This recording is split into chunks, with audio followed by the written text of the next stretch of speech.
el nuevo edificio del Senado de la República. Usted sabe que se construyó una instalación enorme, carísima en México para albergar a nuestros flamantes senadores.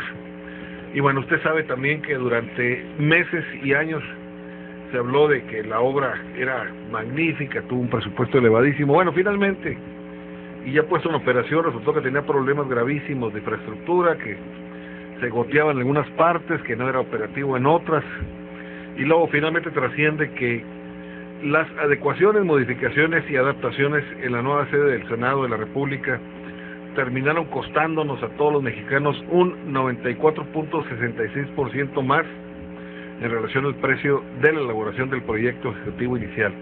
O sea, una obra que se programó por decirle 5 mil millones de pesos, terminó costándonos 10 mil millones, esto porque supuestamente se le hicieron adecuaciones y entre ellas estaba la reparación de graves deficiencias como era que se goteaban en algunas zonas y etcétera.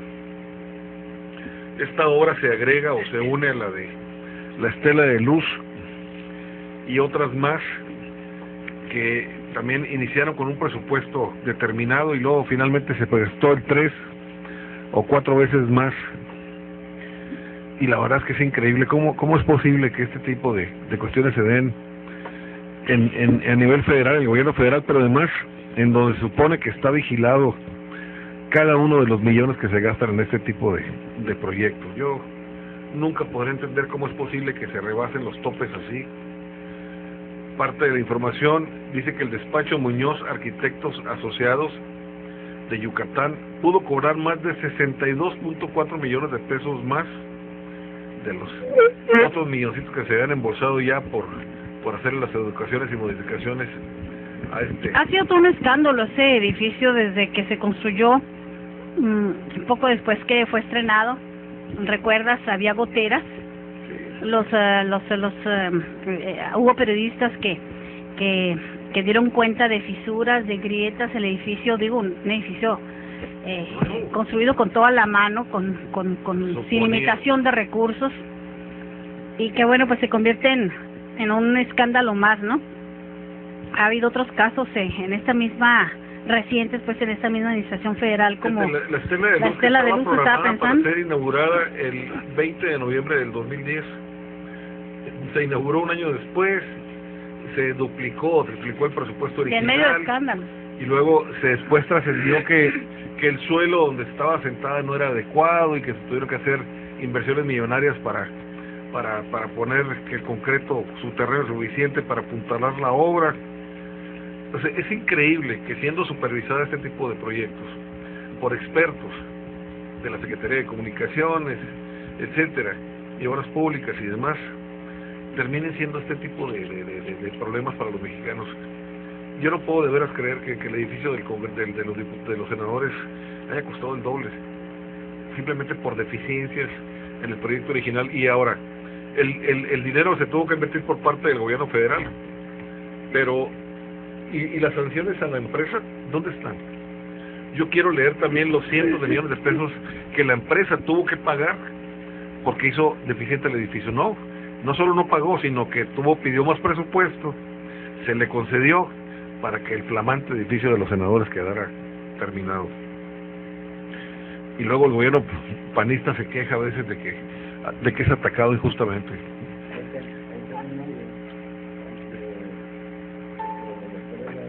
De Luz. A ver, vamos con la Estela de Luz.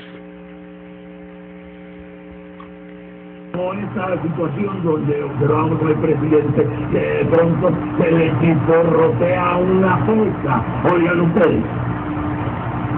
Imaginemos cómo queremos el tercer siglo de México. Cómo queremos que sea nuestro país.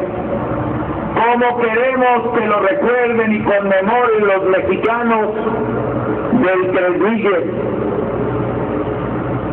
Del 3110. Que seamos capaces del 2110.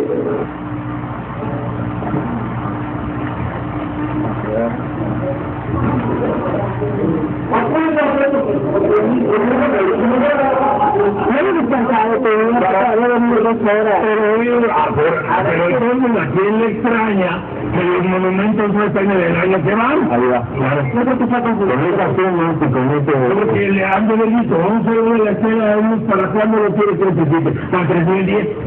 Se va a cumplir. Y se va a cumplir. Bueno, Bueno, está usted sabroso ahí. con razón, no será primo hermano del Bester con los 200,000, 35,000 maestros Ah, sí, beneficiados 2,000, con 5,000, esto. sí. La Los guerra de las 5,000. fibras, ¿no? Bueno, pues para vergüenza, ¿no? Ahí quedan esos ejemplos, esos dos ejemplos pero para... es que si se queda en vergüenza, estamos mal. Se tiene que sancionar. Yo insisto, no he leído una línea que hable de sanciones a las empresas que llevaron a cabo las obras, y luego los funcionarios de primer nivel del gobierno federal justificando lo injustificable. Es que se detectaron que había problemas en el piso, en el suelo. No era firme, entonces tuvo que meter no sé cuántos cientos de millones para apuntalar el edificio. ¿Y tú no lo supiste cuando hiciste el proyecto, cuando proyectaste la obra? O sea, que no hay ingenieros, arquitectos en el gobierno federal que te puedan dar la información para que no cometas, entre comillas, el error. Lo que pasa es que hay complicidad abierta. Y además allí es donde se ve con mucha claridad que no, como debieran operar, no operan los órganos auditores, ¿no? No, La auditoría, para nada, para las nada. auditorías Fíjate, hoy se anuncia, por superiores cierto, del Estado y se etcétera, anuncia- las secretarias de la Función Pública y... se anuncia que va a desaparecer la función pública. Toda la Secretaría de la Función Pública se está ¿Va a pidiendo, hay voces que tienen que desaparecer. Y yo diría, ¿y por qué no? Si no sirve para nada la función pública. La Secretaría de la Función Pública se convirtió en un elefante blanco, de verdad, una burocracia pesadísima, que no tiene resultados. No tiene absolutamente resultados que valga la pena de mantener un aparato de ese tamaño, que no sirve para nada. Es una secretaría grande, hablando de burocracia, la Función Pública. No es de las más grandes.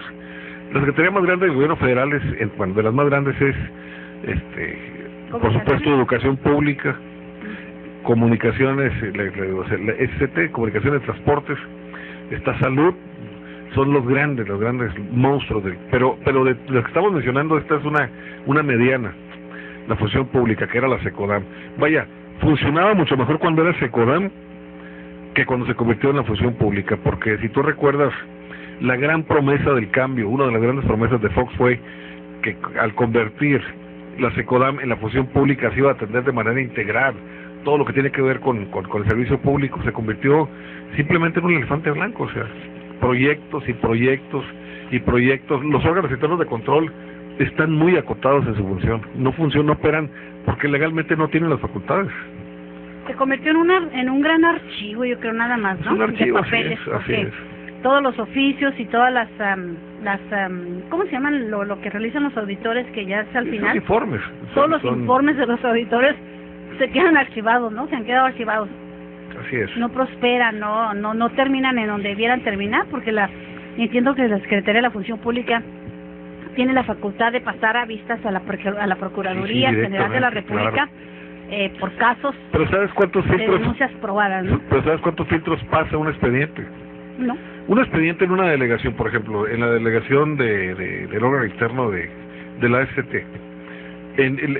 llegan auditores de Hermosillo, Sonora, porque ahí está la coordinación regional, llegan inspectores A ver, permíteme, antes de que sea adelante, para contextualizar y que el radioescucha entienda un poquito cómo opera la Secretaría de la Función Pública. No tiene ya delegaciones propias en los estados, es una secretaría que trabaja u opera a través de órganos internos de control, que son pequeñas células de empleados en cada una de las secretarías federales, ¿no? Sí. Entonces, por ejemplo, la Secretaría de Salud tiene sus órgano interno de control, y en todas sus delegaciones estatales tiene oficinas de la Secretaría de la Función Pública, que son órganos internos de control, ¿no? No, ya no. ¿Ah, ya Eso no? fue antes, no. Te pongo el ejemplo del ACT, que es el que yo conocí de manera directa. ¿Hasta en eso ha cambiado ya? Había 6 delegaciones regionales. Cada delegación tenía 5 o 6 estados.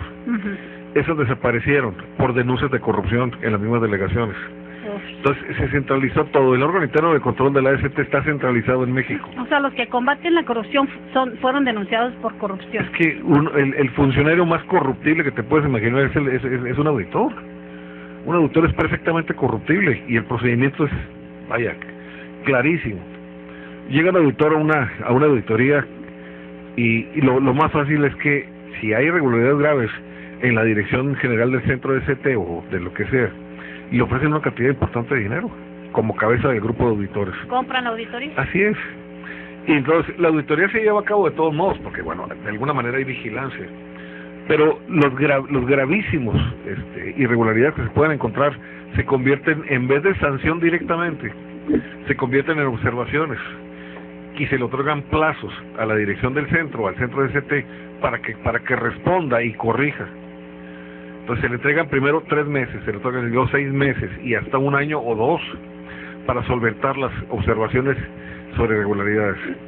Entonces lo que debería ser un caso inmediato, penal, en donde hay la sustracción de millones de pesos, irregularidades graves, se venden y se convierten en paquetes de observaciones que el órgano interno de control le da seguimiento durante 6 meses y luego después lo archiva.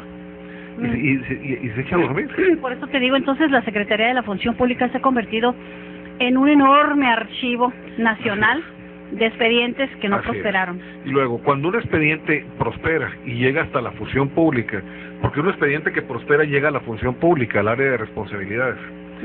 Todavía el área de responsabilidades... O sea, ¿quieres decir que no se queda en el órgano interno de control, sino que se va hasta México? Cuando en el órgano interno de control fue tan evidente las violaciones, se va a la función pública, al área de responsabilidades. Y luego responsabilidades tiene abogados y tiene expertos, entre comillas, que revisan nuevamente y luego todas pueden tener otros 2 años para estar regresando al expediente una y otra vez con observaciones. Le faltó sustentar esto, le faltó... Entonces, y si no es a través de la compra en efectivo, puede ser a través de la compra por favores políticos, ¿no? O sea, puede ser una negociación. Así es. Entonces... Como el caso que se manejó a los hijos de Marta Sagún, ¿no? Por ejemplo, que construyeron puentes de no sé dónde que se cayeron y... Fíjate, ¿tú recuerdas la famosa salida de Fresco Barrio de la función pública? ¿Cómo no? El que fuera el contralor de la Esperanza, al Congreso el que Federal. Como Fox iban a agarrar mojarritas, mojarrotas y ballenitas y ballenotas y demás. Bueno, Pancho Barrio se va de la función pública presuntamente porque el presidente, no, ya era función pública, Pancho Barrio se va de la Secodam, ya fue Eduardo Romero Ramos el que la convierte en función pública, ¿cierto? Bueno, se va porque el presidente Fox le pide directamente, como un favor personal, que se vaya a coordinar a los diputados en el Congreso Federal. De fondo, el rumor que se manejó durante mucho tiempo y la información que se tuvo es que Pancho Barrio no quería negociar el caso de los Viviesca Sagún. Y ya había evidencia de que había tráfico de influencias gravísimo, que estaban haciendo negocios irregulares utilizando información pública, restringida, privilegiada, etcétera, que compraban muy barato casas y luego se las compraban baratas al gobierno para revenderlas al cuádruple, al triple, todos los negocios. Hasta con importaciones, ¿no? Estuvieron involucrados. Ya se hablaba entonces también de la corrupción de las aduanas, etcétera. Entonces se dice que a Barrio lo sacan, porque Barrio era un hombre mucho más duro, de más empuje que quien quedó finalmente en su lugar, ¿no? Que fue Eduardo Romero Ramos. Y Romero convierte verdaderamente la función pública en un espectáculo simplemente mediático, donde se anunció el servicio profesional de carrera, que supuestamente garantizaba a cualquiera que estuviera en el gobierno y pasara los durísimos exámenes que había, en un servidor público que no era despedible. ¿Por qué? Porque era un servidor profesional de carrera, así es. Bueno, es que fue la realidad. El servicio profesional de carrera terminó en nada. Fueron despedidos miles de los que habían alcanzado el servicio, la certificación. Y que no se prestara para que en cada sexenio se barriera las secretarías y se entraran nuevos a aprender. Pero además, con la entrada en vigor de modificaciones a la ley de servidores públicos, cualquiera que hubiera ocupado un puesto en la